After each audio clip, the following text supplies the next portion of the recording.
This almost made me want to stop ghost hunting.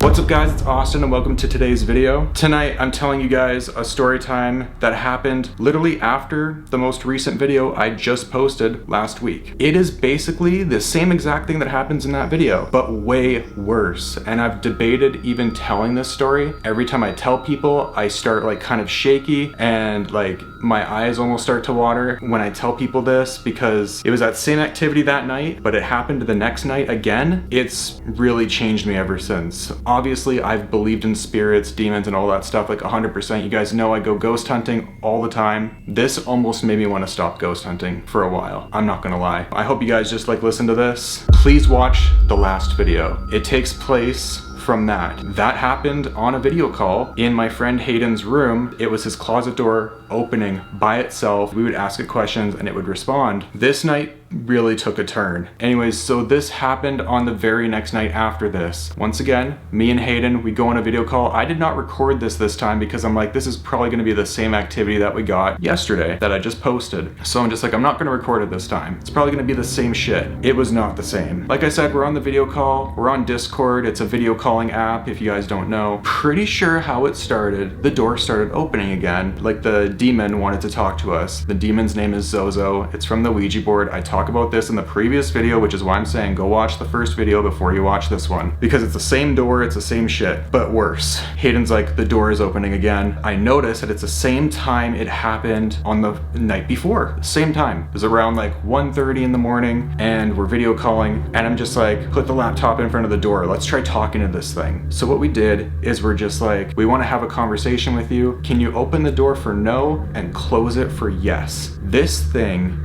was smart. It knew exactly what to do. It wasn't stupid. It knew exactly what to do. And it would do new things when we asked it to, and I'll get to that in a minute. So we started asking, do you understand these instructions? Close the door for yes. And it closes. There is no draft. For people that watched the first video and maybe thought, oh, there's probably a draft. There's probably like airflow. Fans were off, guys, in that first video. Any kind of airflow was not even possible. No windows were open in his room. It was completely unexplainable, non-debunkable. Like, we tried debunking it. This is so insane. First we asked, we're just like, is this Zozo? And I'm pretty sure it closed the door for yes, to like let us know like, yes, this is Zozo that we're talking to. We're just like, besides moving the door, can you move other things? I'm pretty sure Hayden asked this. He's like, can you move that chair right there? It's just like a little chair in the room. It was sitting maybe 5 feet from the door. I swear to God, that chair slid 5 feet across the room over to where the door was and slammed into it. And I'm just like, Hayden, did you do that? Tell me you're not messing with me. And he's like, I could tell in his voice that he wasn't. He was petrified. We're asking it questions. We're just like, why is this place so active? Because his last house was active, but it was never like this. So we're just like, did something happen on the land? And it closed for yes. And we're just like thinking, okay, maybe somebody was murdered around here. That usually can attract demonic entities because demons are attracted to violence and chaos. That's what they are. That's what they do. Demons are hate. There's no love there. You're not going to find love with a demon. Like, there's nothing like that there. Anyone that believes that, you're completely delusional. There is no love with demons. They only want chaos. And if they ever tell you that they want the best for you, they're lying. That's the question we asked. We're just like, are you from the land? Are you from that thing that happened on the land? And it said, it's not the person that got murdered. It's Zozo that's talking to us, right? This Zozo entity, I don't know how it got here because Hayden has never played with a Ouija board, to my knowledge. This is where the night got really intense. I asked a question that really pissed it off, but I genuinely wanted to know because I know personally, if you ask demons if heaven exists, they're gonna say no. They try to convince you that heaven is not real. So I asked it, I'm just like, is heaven real? And I shit you not, the door opens for no, and I'm like, okay, it's gonna stop there. It opened for no. No, it didn't stop there. It sways the door back and forth really violently like this, like it's shaking its head no, but it's using the door to shake its head no. And I'm like, holy fuck. And we're just like sitting there, jaw dropped. And then after it's done doing that, it slams the door shut really violently. And we're just like, okay, we really pissed it off with that question. I really pissed it off with that question. And I didn't really mean to do that. I just wanted to ask it and just see what would happen. And that was the end result. And I'm like, okay, let's kind of divert from that question and ask a different one. So I asked another one. I'm just like, is the afterlife peaceful? The door stays closed. And we're like, okay, maybe it doesn't want to talk anymore. But then a few seconds later, it starts knocking like this.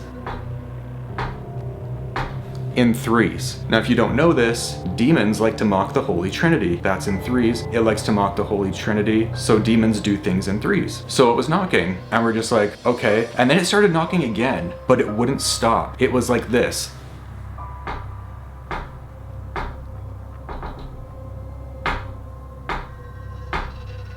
It's almost like when you drop a ball and it's bouncing, and when it's finishing its bounce cycle, and it goes dun, dun, dun, you know, like there's those few extra bounces at the end until it like stops. That's what it was doing, except it was knocking on the door. It was knocking on the door while it was closed. It was almost like somebody was standing in the closet knocking on the door. And the reason why it looked like that is because every time it would knock on the door, you could see the door move slightly while it was closed every time it knocked. So it was knocking pretty hard. Then all of a sudden the door opens really quick, and then it starts knocking again. It goes.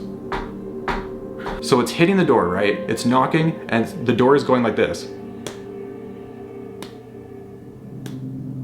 So it's like kind of going back in place after it knocks. It's moving every time it knocks. So you could see that there's someone knocking on it. And I know it's not Hayden because he's sitting far away from this door, all the way at the other end of the room. He's not doing it. I would definitely be able to see him doing it because there's a mirror literally right beside the door, and at that angle I'd be able to see him doing it. And he was freaking out too. This knocking stuff never happened in last week's video at all during the night. Nothing like that happened until the very next night, what I'm talking about right now. I think then it like closed the door violently. We tried asking it some questions and it would continue knocking. We would hear footsteps inside the closet. And then there was one point where it was opened, it was moving the door. I was watching it move the door. It was just like swaying back and forth, just like opening and like kind of closing, not closing and opening all the way, but like just like moving. And then something catches my attention in Hayden's closet. I look, there's like something swaying in his closet moving. And I'm just like, that's not the door. That's something else completely and entirely different. It's moving something else in his closet as the door is moving also. So it's manipulating two different objects at once. I'm like, Hayden, there is something in your closet. I swear to God, I can see it swaying in there and it's moving. And he's just like, you're joking right now. And I'm like, no. It's swaying back and forth right now. He couldn't see it, but I could because I was at a certain angle to where I could, you know, I could see this thing swaying back and forth, and I could see the shadow of it like moving back and forth. And he said, I do have a hoodie in there. No air vents were even on. It was swaying to the point where you could visibly see it. Like I said, it was moving the door at the same time it was doing that, and I was just about shitting myself. It's not done this much before. It did not do this much on the first night. Eventually the door slammed and it stopped answering our questions completely. And we're just like, you know what? We're done talking to this thing. This is getting so dangerous that it's not even funny. We go back to our call. I'm just like, get off the laptop, go to your computer, and just act like we're on the video call again. And he's like, okay. He goes back on his PC. He puts his headphones and we start talking again. He can't take his eyes off the closet. He keeps looking over there. And he was looking into the keyhole spot where you would like lock the door on the closet. And he said that he saw an eye in there, like right up against the lock like that. And he said it blinked. Now I didn't see this, so I cannot confirm if he was telling the truth, but the way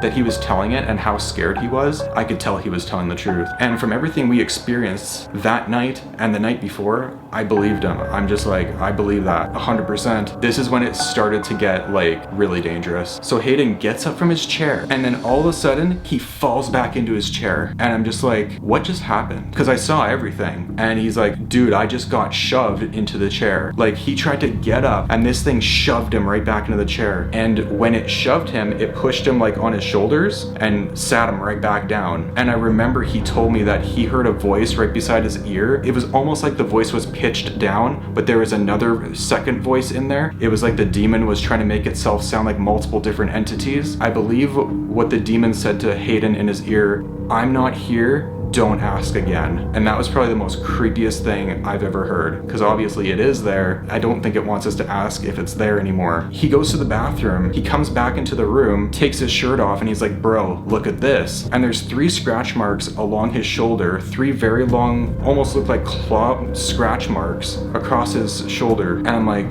did you do that? And he's like, no, that was never there before. And he's like, that's where it pushed me too. And I said, dude, we need to quit paying attention to this thing. We need to stop talking to it right now. So we stopped. And I remember I was texting one of my friends and I'm just like, I am tearing up right now. I'm almost on the verge of crying. This is so scary. I almost want to take a break from ghost hunting for a while. This is like really affecting me. That is the end of our crazy second night with the door opening and closing, answering all of our questions. This thing was extremely smart. It knew what it was doing. Hope you guys enjoyed this video. See you guys next time. Peace.